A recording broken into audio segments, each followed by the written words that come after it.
প্রিয় দর্শক, আসসালামু আলাইকুম রহমতুল্লাহ।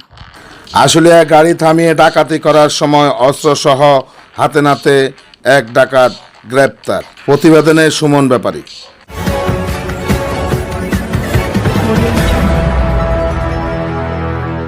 Dear viewers, Generation on TV, I welcome you.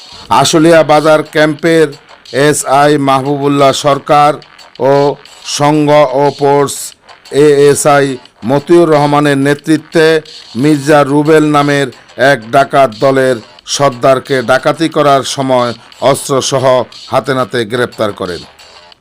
বৃহস্পতিবার 9 অক্টোবর 2025 তারিখে রাত 9 ঘটিকার সময় আশুলিয়া থানাধীন ফলমল মোড় হইতে সদরপুরের দিকে যাওয়ার পথে গৌরীপুর গ্রামস্থ ফলমল গার্মেন্টসের পাশে সদরপুর রোডে ন্যাচারাল নার্সারির সামনে পাকা রাস্তার উপর পৌঁছালে পুলিশের গাড়িকে 8 থেকে 10 জনের ডাকাত রাস্তায় গাছ ফেলে বাধা প্রদান করলে জীবনের ঝুঁকি নিয়ে 3 ফোর্স সহ দ্রুত গাড়ি থেকে নিচে নামিয়ে ডাকাত দলের সদস্যরা গুলি করতে করতে পশ্চিম দিকে যেতে থাকে।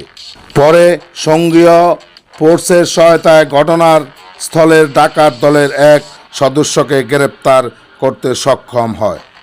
তার নাম মির্জা রুবেল ওরফে সুমন, 45কে টাঙ্গাইল সদর জেলার নামদার কুল্লি খানপাড়া গ্রামের মির্জা বিশু ওরফে আব্দুর রহমান খানের ছেলে। তার মায়ের নাম রুবি খানম।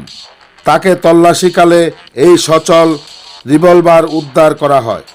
এই ঘটনায় আশুলিয়া বাজার ক্যাম্পের একটি সাধারণ ডায়েরি করা হয়, যার নং 170। তার নামে পূর্বেও 7 থেকে 8টি ডাকাতি মামলা রয়েছে সূত্রে জানা যায়। গ্রেপ্তারকৃত আসামি একজন দুর্বৃত্ত ডাকাত।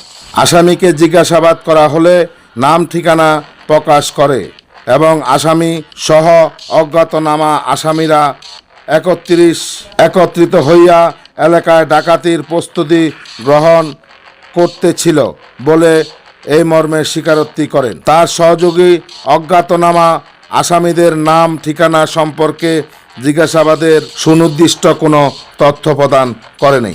এই ব্যাপারে আশুলিয়া বাজার ক্যাম্পের এসআই মাহবুবুল্লাহ সরকারকে প্রজন্ম টিভিকে জানান, অজ্ঞাতনামা আসামিদের বিরুদ্ধে নিয়মিত মামলা রুজু করে আইনগত ব্যবস্থা গ্রহণ করা হবে।